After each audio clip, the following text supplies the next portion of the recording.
joyous occasion to have the co-naming of a street in the name of Onaje Allan Gumbs. Some people might not know what Onaje means. Onaje means sensitive one in Swahili. And I'm just glad that you could be here to help commemorate this joyous occasion. A few things. I was going to make a speech about who Onaje is, but what I will ask you to do is just Google his name, and everything on Onaje will pop up. You can go on our website, the foundation, Onaje Allan Gumbs Community Jazz Arts Foundation, and you will see all the information on Onaje Allan Gumbs. That's ONAJEJAZZARTS.org.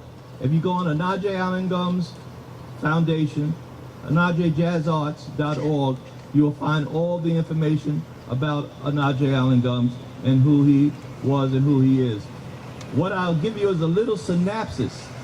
Onaje was the pianist for Woody Shaw for many years, and he was on the Grammy-nominated album of Woody Shaw's called Moon Train. He also was the pianist for the late, great Betty Carter. Then he moved on to producing Melina Shaw, and then we'll skip some in between. Then we go to he was a musical director for what's the name? He was a music, for Angela Bofield for a number of years.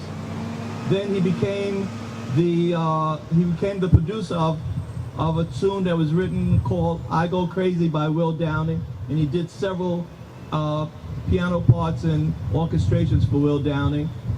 Probably his most great accomplishment was when he produced Bet You by Golly Wow for Phyllis Hyman, and he worked with Phyllis Hyman from the time she came to New York and brought her out working at McKell's, and then it went on from there. And also he did You Are My Starship for Norman Collins. You guys know it better than I do. And but there's a lot more to him. One, that he was a devout Buddhist, and we have somebody here who will speak on that very soon. And so let's get going. I want to introduce Tariq Hussain from the SGI U.S. Center. Thank you. Okay. Thank you. Well, good afternoon, everyone. And thank you, Mr. Rose.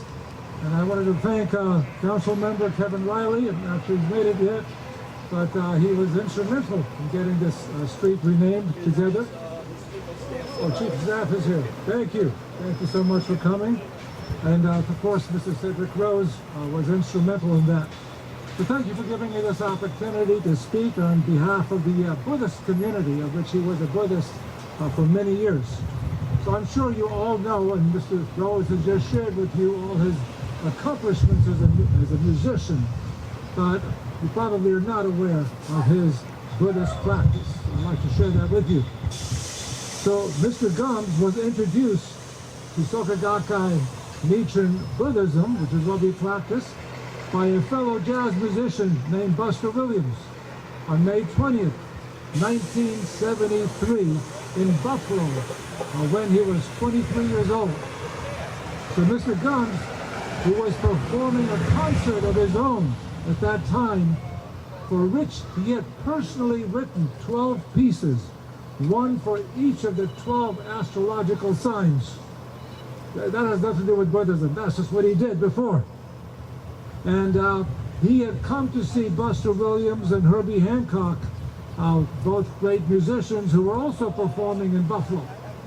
So both Buster and Herbie had heard about this incredible young pianist named Allan Gumbs, who took the opportunity to not only meet him, but to introduce him at the same time that very night to Buddhist practice, and he was a member from that point on.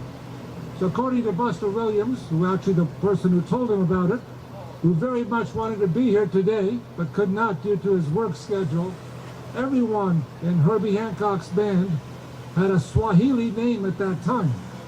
So Onaje was also asked to take on a Swahili name, and he took on the name Onaje, which, as was mentioned, means sensitive one. But in order to honor his mother, who gave him that name, he wanted to call himself Onaje Allan Gumbs to honor his mom as well. So Buster Williams, called him the top, most exceptional piano player in the world. If you ever heard him, you know that's true. In addition, Onaje was a true disciple of Nichiren Buddhism, and his whole life was shaped by his Buddhist practice, which emphasizes the dignity of all life, regardless of one's ethnicity, gender, or even one's religion. Buddhism also emphasizes the importance of helping others lead fulfilled, happy lives through the chanting of Nam Myoho Renge Kyo. That's our practice. He was as generous to the young members of our organization in sharing his incredible talent as he was to the many youth whom he helped through the foundation and through his teaching at the Litchfield Jazz Camp. I was so privileged to see him spontaneously accompany young aspiring musicians at our New York Buddhist Center in Union Square. He also played many large culture festivals for our organization, held at stadiums throughout Japan as part of the Super Sounds Jazz Ensemble, which included Buster, Herbie, Wayne Shorter, and the late drummer Ronald Shannon Jackson.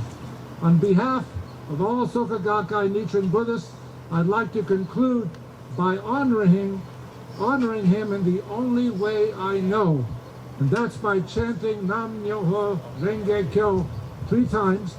Please join me if you care to. I'm going to actually face the street sign to do so in order to honor him. So once again, it's Nam Myoho Renge Kyo. So I'm going to lead it. Nam Myoho Renge Kyo. Nam Myoho Renge Kyo. Nam Myoho Renge Kyo. Thank you, everyone.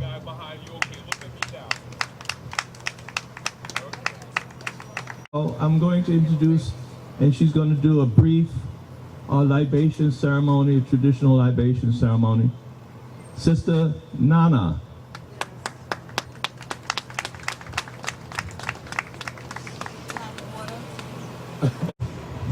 So, the only thing that I know of that saves all people and brings all people over the world is music. It doesn't matter what color you are, what religion, what culture you're from, what language you speak. It doesn't matter exactly what it is that we do for a living, how much money we make, how much education. God put in the back of the stem of our brain, He gave us something called the hypothalamus. And the hypothalamus is in tune with the vibration of the earth. It's in tune with the arm. It's in tune with the vibrations of the earth. And so when people make music, they're making magic. They're making medicine. They're making sure that we get a chance to do things. We lost a lot of musicians this year. We lost a lot of people. So I'm here to give honor to Onaje Allan Gumbs. Onaje Allan Gumbs. And he was a great musician. I got a chance to know him and hear him at St. Nick's Pub on many a nights. He's got music that's out. He's got You Ward with his friends and his families and his fans. So Onaje is not gone. He's still here with us because the water that he sent to us all is through the flowing of the music. And that music is still gonna make us happy. It's gonna make us strong. It may make us feel a little sad. It just make us feel like we could just get along. So I want to give thanks to Mother Earth for the water. Ashe, that she gave all of us the flow of life within us to feel each other. I want to give thanks to the north, to the south, to the east, to the west, because that's all of the waters of all of the world, whether it's a river, whether it's a lake, whether it's the oceans, whether it's the sea. We all go back to water, and water is the source of life. So I want to say thank you to Onaje Gumbs. I want to say thank you to his ancestors. I want to say thank you to all the great musicians who inspired him to become a musician, to flow that music through his veins, through his love, through his family, through his ancestors, through his friends, and through everybody who gave him a gig and helped him to get money. It's not easy being a musician. We're so misunderstood, the artists and the musicians. We're so misunderstood. But when you look at your history, you know that you're musicians, you're poets, you're writers, you're actors. These are the people who hold up our history, that keep our story. So I want you to hold the story to Onaje very close. Continue to listen to his music. He is still flowing through us. Music flows through us. We are a people about art and music. Keep it going. And remember, Onaje Allan Gumbs is still with us, and he holds us dear. It's just energy that continues. Ashe. I want to introduce Michelle Sanju, who is the Director of Community Relations for Co-op City and River Bay Corporation. Michelle? Hi, everybody. I didn't know what I was going to say today. Oh, I just felt a raindrop. I didn't know what I was going to say today, and a lot of people have said some wonderful things about Onaje's accolades, but I'm going to tell you about Onaje, the community person. If you told him you wanted to play the piano, you wanted to learn, he would invite you to his house. When I first got a job here, he said to me, you should have concerts. And I said, I didn't have any money. And Onaje said, well, I live right upstairs. I'm going to bring everybody downstairs. All you got to do is bring us some chicken. And for chicken, I got a Grammy Award-winning concert. That's the kind of person he was. People knew him because he came outside. He talked to people. He talked to kids. Neighbors knew him. Sandra used to cook for people.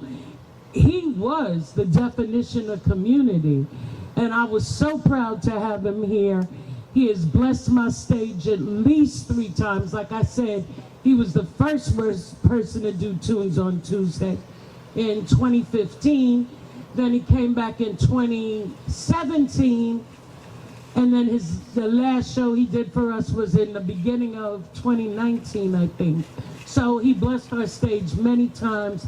He was much loved in this community.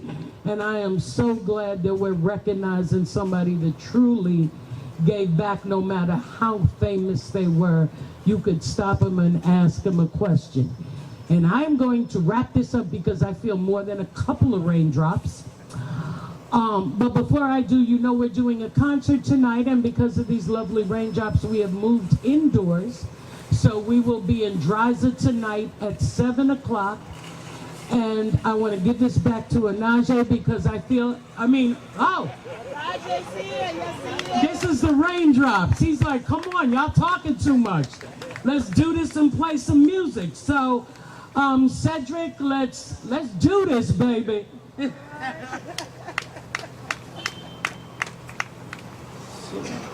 I wanted to introduce the Chief of Staff for Councilman Riley. Councilman Riley cannot be here today because his wife and him are giving birth.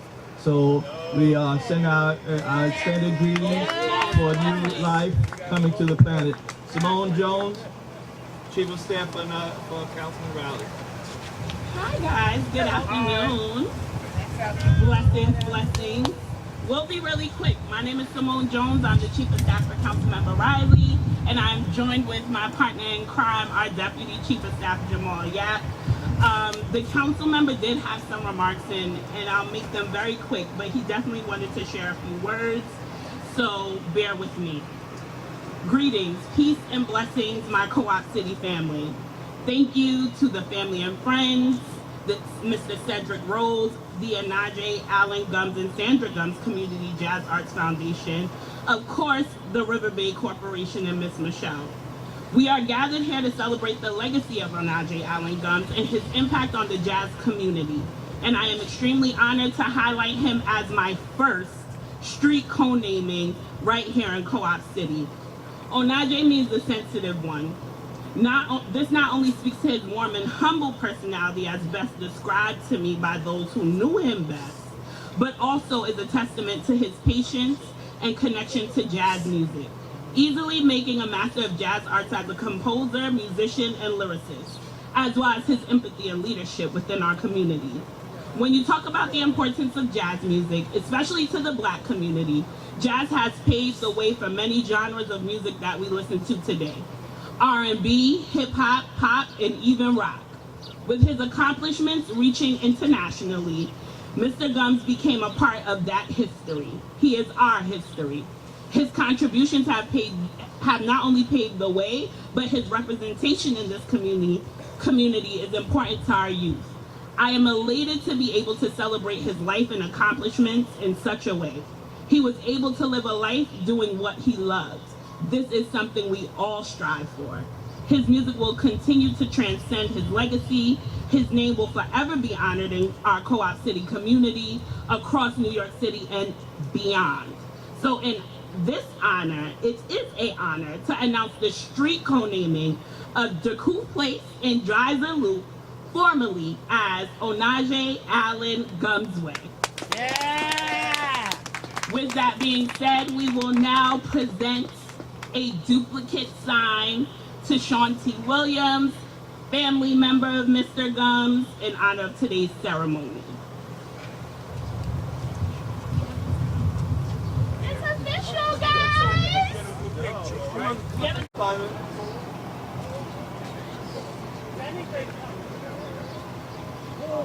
Try to record him sideways and go up to him. We gotta pull him. Take some movement! Jump in the way.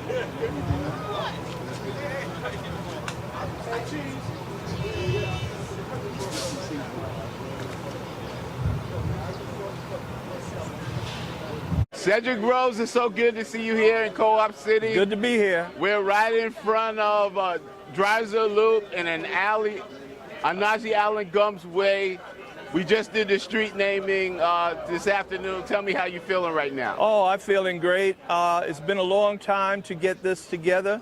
A long time. Thanks to the councilman Raleigh for putting this together and getting this done through the city council and the Department of Traffic for putting up this beautiful sign. I feel ecstatic at this point.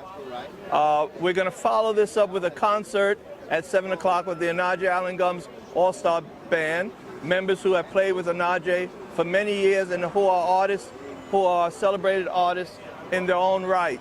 But I feel very good, very great that we can get this done. A lot of the people came out to help celebrate this with me, and I'm just so happy that we can get it done. And now we got Onaje Allan Gumbs Way under the signs of Decoud Place and Dreiser Loop. So, Cedric, talk a little bit about how we got here and the process that brought us here to this corner today. Onaje Allan Gumbs was a celebrated jazz artist. It started for many years back when he was he took over the seat for Natural Essence from Nat Adderley Jr., and then it progressed to him playing with Woody Shaw's band on his Moon Train album. Then it goes on to his playing and producing Melina Shaw.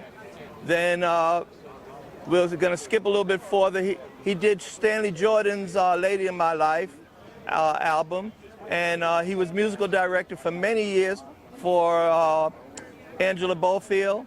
And then I guess the pinnacle of his career was when he produced, arranged, the song "Bet You by Golly Wow" for Phyllis Hyman, and he really worked with Phyllis from the time she started, bringing her into the fore.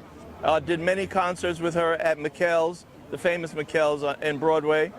And there's a lot in between. Then he worked with Will Downing on the song "I Go Crazy" he arranged for Will Downing.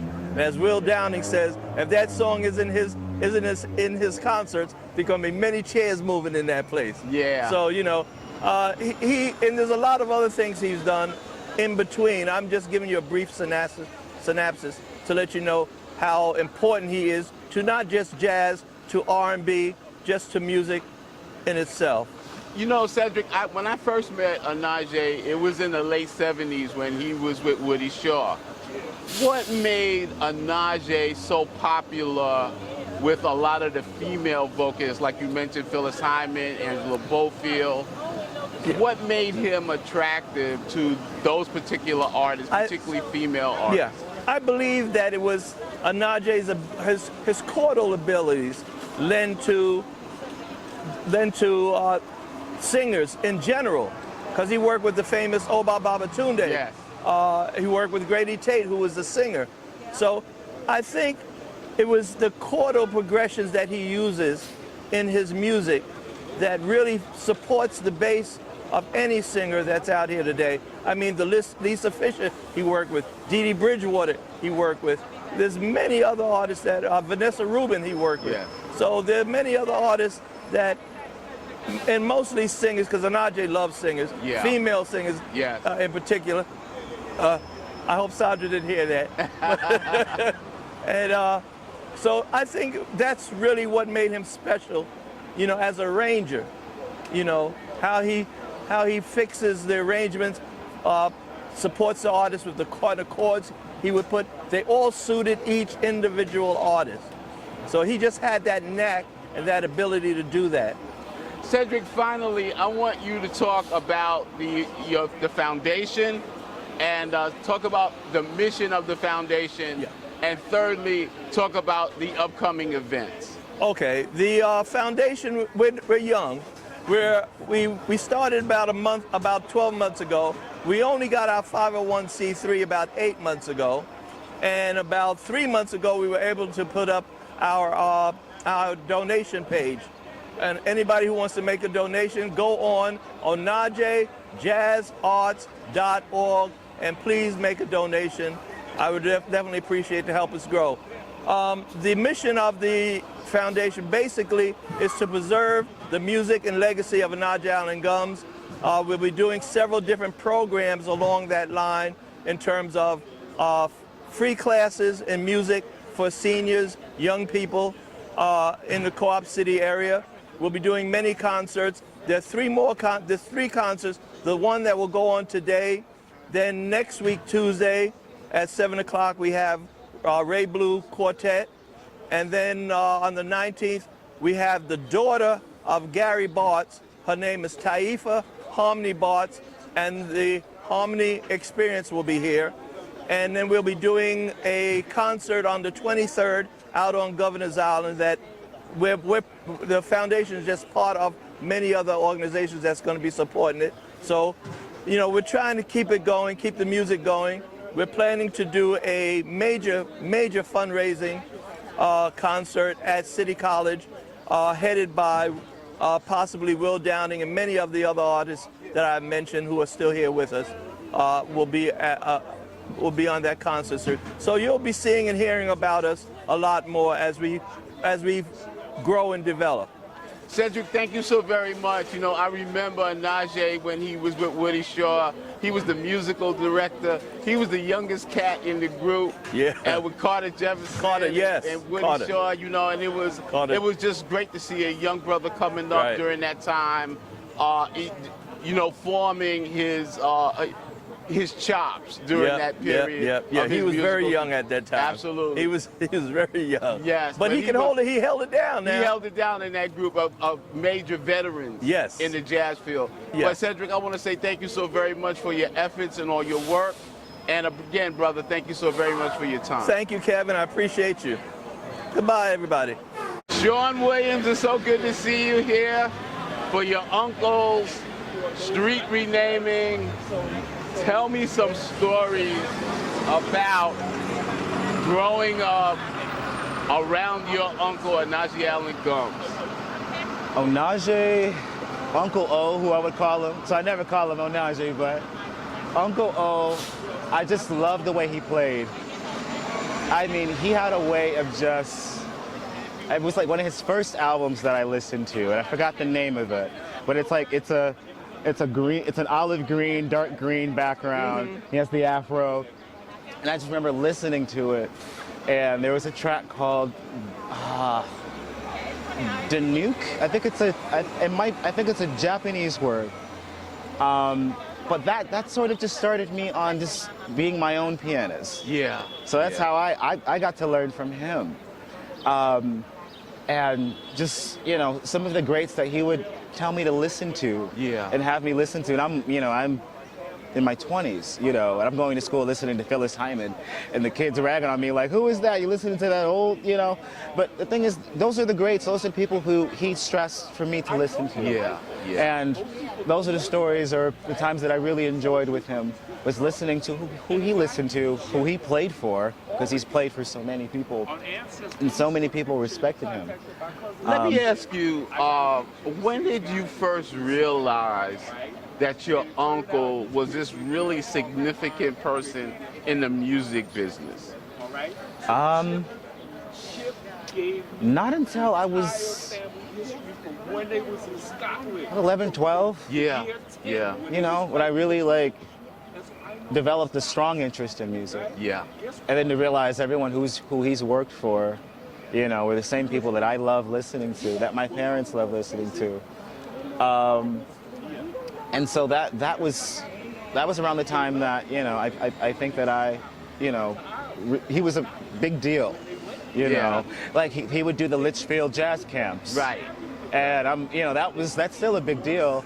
And, you know, I would be like, oh my God, like that's big. I mean, that's big time. And so, and him being renowned at Berkeley, you know, College of Music, which is, you know, the top, you know, music program in the country. That's right. Yeah, that's when I really realized it. Yeah. Now, what does today mean to you that we're standing on Dreiser Loop in Co-op City, named after your uncle? Tell me how you're feeling right now. Wow. It feels surreal. It feels, I mean, when I saw the announcement that Cedric had put out, I was surprised and elated, but it's well deserved. Yes. Yeah. You know, and I wish he was alive today. Yeah. And here to actually see it. Because I mean, wow, I mean, this is his home. New York City is his home, you know. Absolutely. And to have a street in New York City, you know, named after you is a really big honor. But for the people that showed up, you know, for his friends like yourself, you know, it's just, I don't know. I'm just kind of speechless right now. Yeah. Yeah. But I want to say thank you so very much for your time and offering those stories, and congratulations to you and your family. This is a wonderful, wonderful legacy. Yes. And again, thank you so very much. Thank you. I appreciate it. Nice to meet you.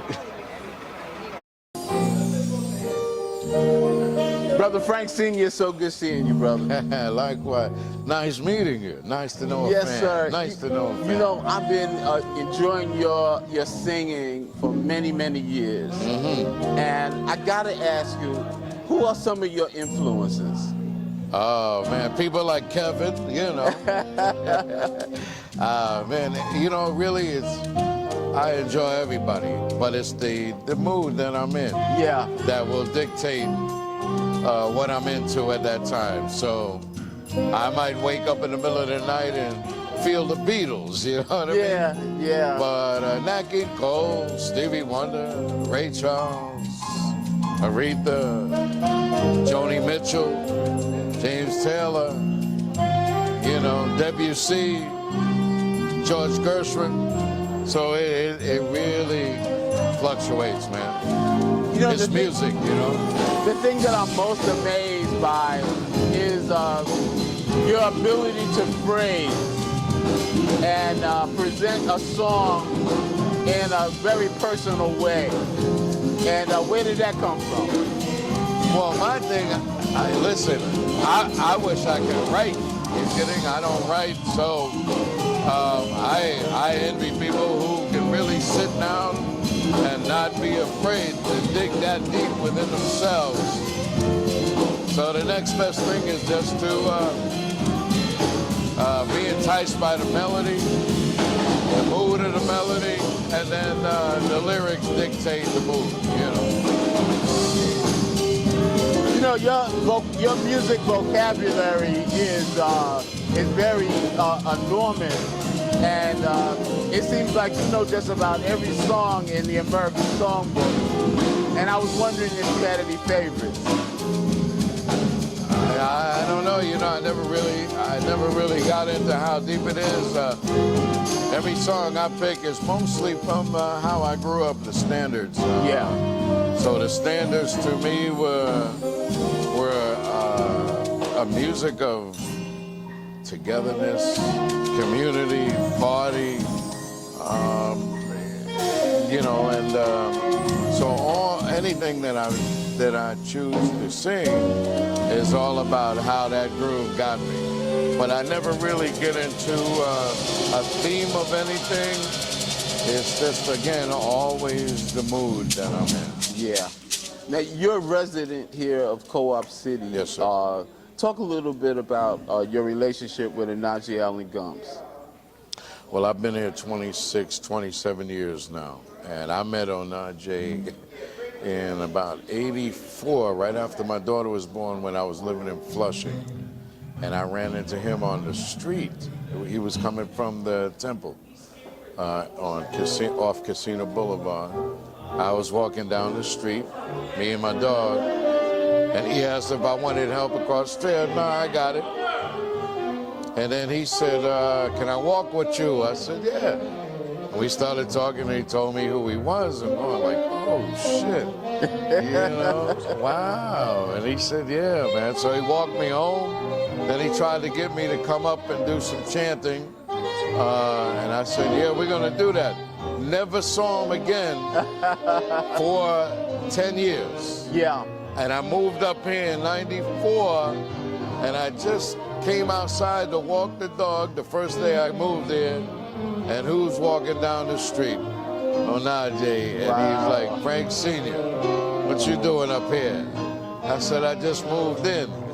And after that, he introduced me to every store, every person, everywhere. Every time we ran into each other in the street, he'd introduce me to this one as a singer. Then he hired me to do a couple of things, and we were like that. Then when he had his stroke and everything, he would freak out because I would hear him, you know, fumbling and stumbling down the block like a long way. He'd be coming out of his building. Yeah. I'm in building 6. I could hear him from there walking. Amazing. And I go, yo, Nine. And he'd go, oh, shit. How he know it was me? That's an amazing story. But he was an amazing guy to me, man. He tried to get me into the water. And, you know, he'd come over and bring someone over to rehearse at my house on a little piece of keyboard I had. Yeah. So, but like I said, He came to your house and played? he bought, like, he would bring a singer with him to rehearse and shit. What? Yeah, He and then came to your house? yeah. The King and Nazi came to your house? Oh. And he was, Look at that. but you know, he said, listen, I don't know what happened to his piano or something like that, but I had one day invited him over to see about the keyboard. And he said, I said, do you think this is good enough for rehearsal? And he started playing, and he goes, of course it is. Then he brought a couple of people up to rehearse. So, but like I said, the guy was special to the whole. Yeah. Everybody knew him, man. Yeah. You know, everyone. Onaje blessed your home by playing the piano. He bought a jug of that water that he had in his house, the special water. Oh, yeah. He bought that for my feet when my feet were on fire. Wow. You know, so, wow. And I never felt like he was humble, man. I never felt like he was talking over me, through me. He always talked to me, man. Yes. And he never really undermined the blind thing. You know, he'd play with it with me because he knew that I didn't mind playing with it. Right. But he always respected it, man, you know. So now, will you be performing tonight? I will not be performing tonight, but I'm here to listen to this great band. And I just couldn't think of anything that I could do that was really, really fit his thing, man. He's a special dude. So, you know, I just said, let me listen, man. Let me. Yeah. Well, Frank Sr., it's been a great pleasure speaking with you. Well, Kevin, like I said, I've been enjoying your performances over all these years. You're a treasure. Well, thank you, and, man. You make a great contribution to our culture, to our music, to our society, and I want to say thank you so very much. Well, thank you, and it's great to know that, you know, there's people that I don't know that recognize that I'm out there. And my thing is spreading the word to the people, man, about love and music. And that's what I'm here to try to do, to continue that.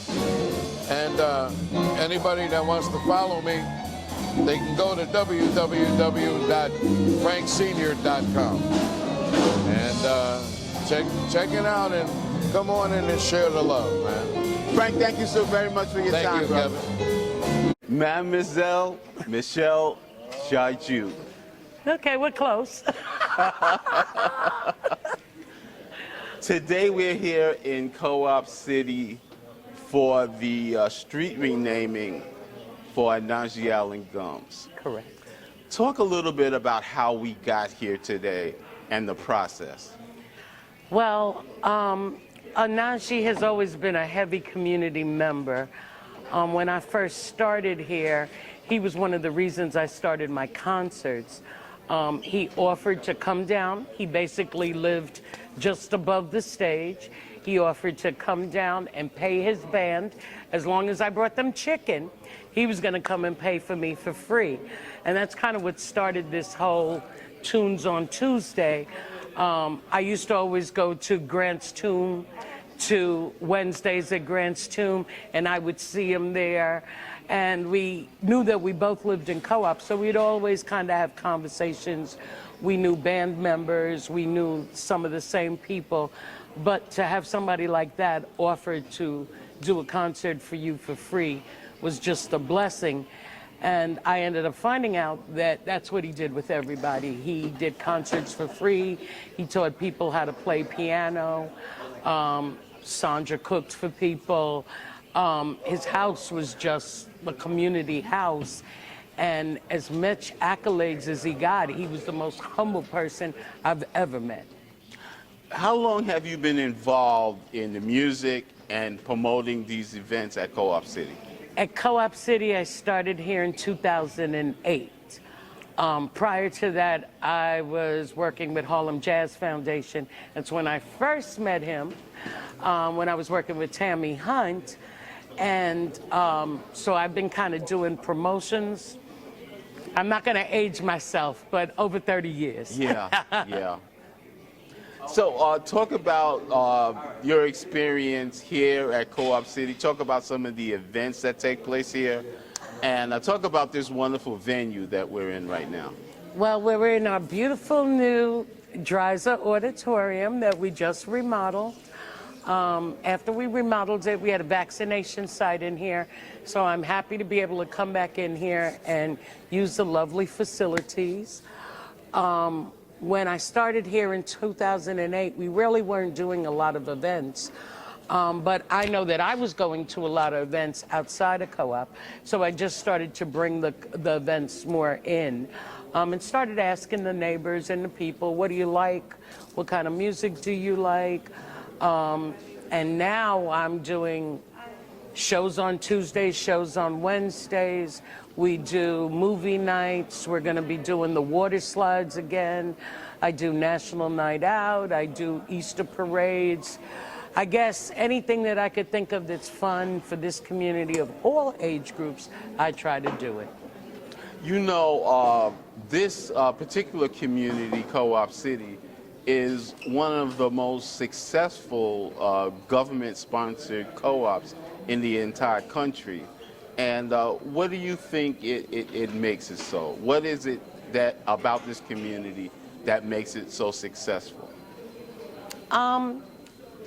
I would say, we're the biggest in the world, so that, you know, that alone is numbers. When you're talking about voting and politics, we got the biggest numbers. So, of course, when the governor's running and everybody's running, they want to come and play with us. And from I've been in here, I demand that our politicians give us back the money we deserve. This is our tax dollars, so our councilman gives us grants, our senator gives us grants, the assemblyman gives us grants, and our lovely congressman just gave us $500,000. So we make sure, I make sure, that I get the money that our community is deserved. You know, and secondly, how huge is it that Co-op City will get a Metro North stop? How important will that be? Oh, it is so important here. You know, this is a family community, so we have a lot of young people growing up here. We have a lot of working people here. We will have access to Manhattan in like 25 minutes. Yes. We will have access to Connecticut. Now it changes the level of jobs we're doing. Just to be able to move around, I'm disabled, and just to be able to jump on something that could take me in a safe, clean environment downtown, it's just going to make a world of difference. You know, I want to say thank you so very much for your time. Thank you for your contribution to our culture, to our music, and also to our community. And I want to say thank you so very much for your time. Thank you very much. It's my pleasure to serve my community.